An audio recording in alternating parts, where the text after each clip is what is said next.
Marking yourself off duty when you are still on duty and responsible, that is marking yourself on your status as wrong duty status. But I got to take a 30-minute clean break after 4 hours.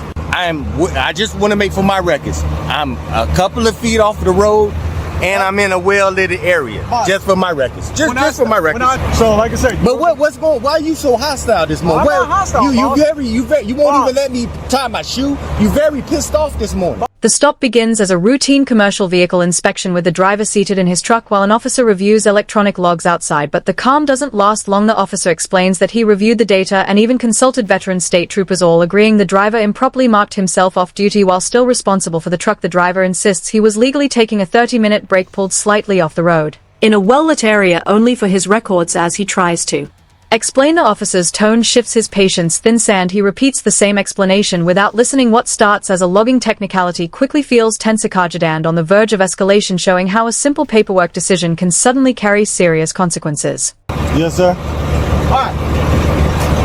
So I spoke with 2 state troopers who have been doing this for 20 plus years, showed them the logs, they went over the logs and everything. You marked yourself wrong duty status. While you're on duty with this, when you're going from Montrose to Fredericksburg to Montclair and all that area, going here, parking on the side of the road, you cannot mark yourself off duty.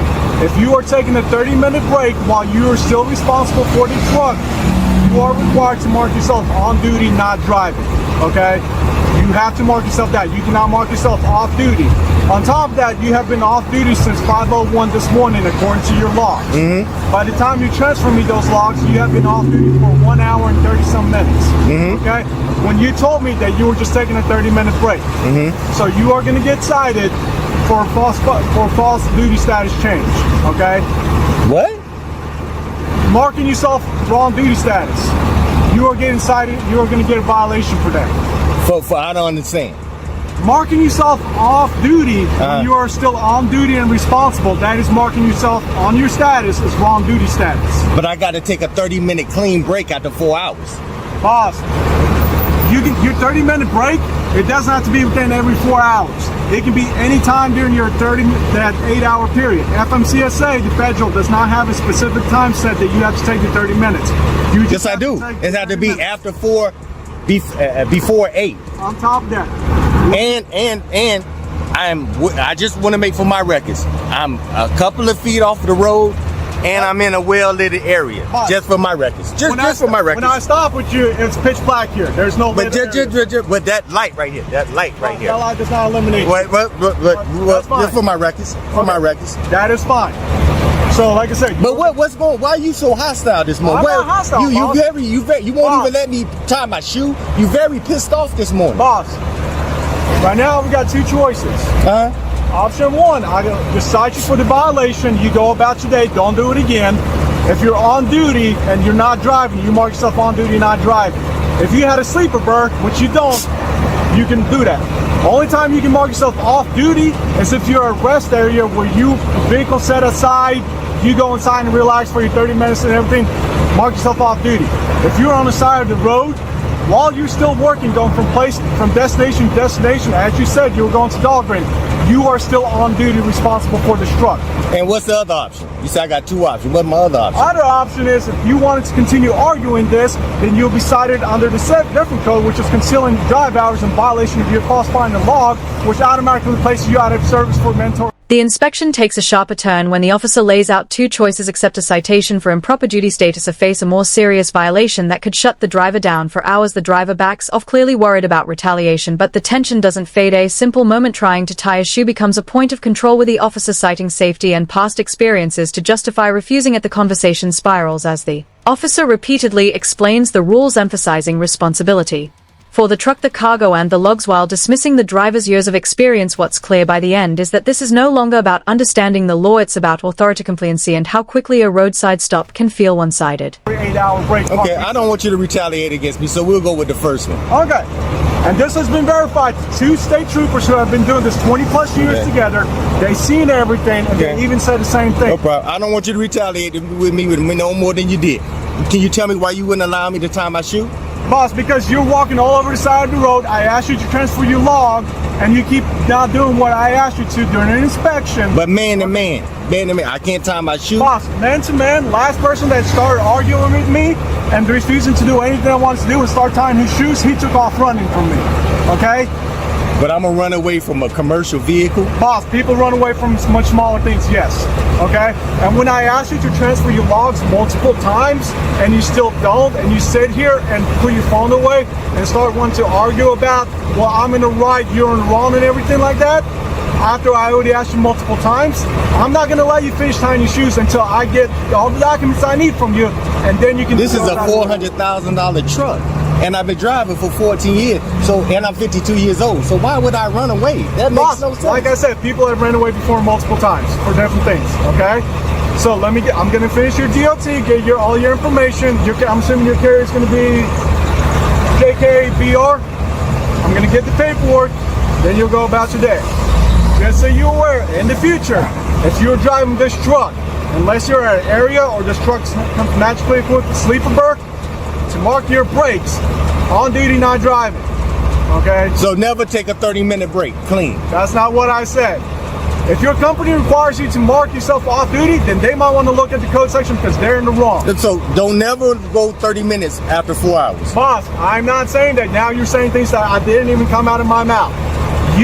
If you are responsible for the truck, the content, and you are working, you cannot mark yourself off duty. Simple as that. Never go off duty. Boss, once again, that is not what I'm saying, okay? Once again, because I know you're recording, so this is clearly recorded. If you are on duty in a CMB vehicle with a loaded cargo and you are going from point A to point B, which you said you were going to the dog random, you cannot mark yourself off duty. Off duty means that you are no longer responsible for the content, you are no longer responsible for the CMB, especially that since you've been off here for over an hour and a half by the time you send me your logs. You cannot do that. If you are taking your 30-minute break and you're at a rest area, you can mark yourself off duty because you are in the rest area. So I gotta be at a rest area. Correct. You cannot be on the side of the road still working and marking yourself off duty. Or if you had a sleeper berth, okay? So it has to be at a rest stop. Or a sleeper berth to mark yourself off duty or on the sleeper berth status. So them the only two places I could take a break. If you're off the side of the road, you cannot even be on the side of the road. There's state law that even prohibits from being stopped on the side of the road, especially when all your lights were off and pitch black when I stopped with you.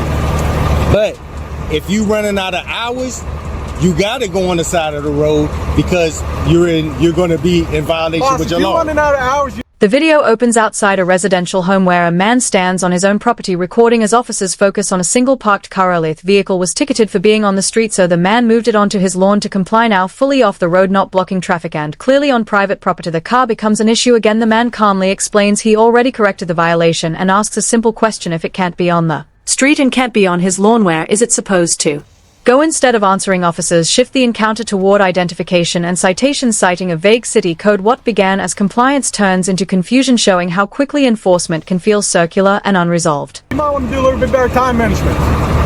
It's not that simple, Ben. I've been doing this 14 years, but I don't want you to retaliate against me, so I'm gonna leave it there, This sir. ain't no retaliation. So I'm gonna leave it there, sir. Okay, this ain't no retaliation, this ain't none of that, okay? So hang that in your truck, I'll get the paperwork, we'll go about your day. Okay. Well, okay, people, my name is Candido Gonzalez. I have my car right in front of my car. I have officers over here. They want to try to cite me a citation for having my car on the road, on my property, not on the road. They already gave me a ticket for having on the road. I put the ticket right here.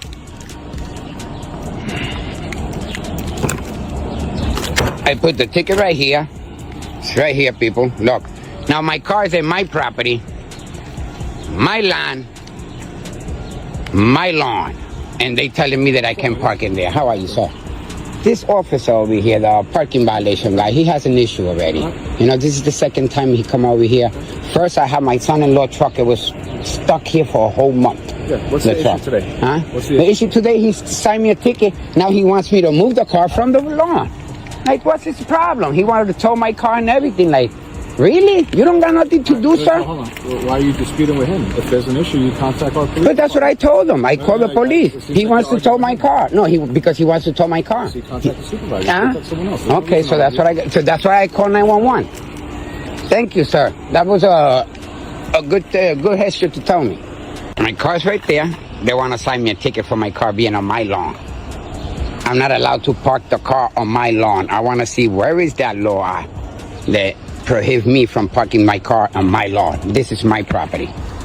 Now you explain to me, sir, where else can I put my vehicle at? I don't know the rules on parking. Hey, you see what I mean? I don't know where else to put it. Look, my driveway is full. Where else can I put my car? I think they're looking up the code right now. So, sir, just so you're aware, it's a city code violation that does state your vehicles cannot be parked on the lawn. All right? Okay, since when? That's city code. That's between you and now in the court. So let the city of Middletown let me know. They sign me another citation for that too, and then I'll have to go and dispute it for that. All right? That's fine with me. If he wants to sign another citation, no, the ID to the car, not to me. No. The citation is not to me. The car's parked there, not me. Yeah. Sorry. You're saying you don't want to move the car. Please, we just need your ID. Sir, is that I don't want to move it? Where I'm going to put it at? You tell me. Tell me where I'm going to put it. Now you tell me, sir. Give me where. Because wherever I put it's going to touch the lawn. Where you park your vehicle is not our problem. Right here. There you go. So if it's not your problem where I park, sir, what crime did I commit for you can ask me for an ID? I'm talking to you. It's not about a crime. If it was a crime you committed, you'll be under arrest. So why you want my ID for? For give me a citation to me too? For what? Yes. You just said it. You just said you want your appearance ticket. You're going to go to court. I need No. Look at the car right there. Give the ticket to the car. Sir, I need your ID. Sir, why should I give you my ID? Because I'm speaking to you. I don't have no ID. I don't have no ID. I don't have none. Okay. You're refusing. No, I'm not refusing. I don't have no ID. If you want to check my fingerprints, that's all you can do. But I'm not. Sir, I told you I don't have no ID. What you want me to do? The exchange turns tense when the homeowner asks a simple question: if there's no crime, why is identification being demanded? The officers insist it's a city code violation tied to the vehicle, yet repeatedly press him for ID. As he explains he doesn't have it on him, the focus drifts away from the car and toward the man himself, reviving past encounters and escalating the tone without resolving the original issue. In the end, no arrest is made, no clear solution is offered, and the vehicle stays where it is. The homeowner is told to fight it in court together with the earlier truck stop. These clips show a pattern: when authority replaces explanation, routine encounters quickly become confrontational, leaving citizens to rely on documentation, patience, and the legal process to sort out what should have been clear from the start. I don't have no. Pero mire, tell them that I don't have no ID. Here, I want to you before in the past. It's very easy for me to get your information. I stopped you when you drove your Ridgeline before. So there you go. So I don't have my ID right now, sir. I don't have my ID with me right this moment. I don't. I left it in my friend's car. I can try it, but not here. Wait, hold on, Ibe. That's what I'm telling you. Right now. Okay. There's a city code violation. Okay. Okay. All right, and I need his ID. I don't have my ID. I left it in the truck. You want mine? I'm asking for him. Sir, I already told you I don't have my ID with me. The issue, he has the ticket in his hand. I already told you I don't have my ID. I already told you I don't have my wallet. Man, you can take my name. And you know my name is Candido Gonzalez. I don't know a person. Like okay. I know I've dealt with you before. I remember when somebody drove by, they threw stuff at the house. Yeah. When you had that incident. Yeah. Like I said, unfortunately, I stopped you before the Ridgeline when you, registration, your license was suspended. Something like that, yeah. Yeah. So that's what I'm saying. We don't need to make it extra. That's what I'm saying. There's no extra. He's making it extra. He's the one making it extra. I told him already. Listen, when I came up... you a ticket, I'm going to be honest.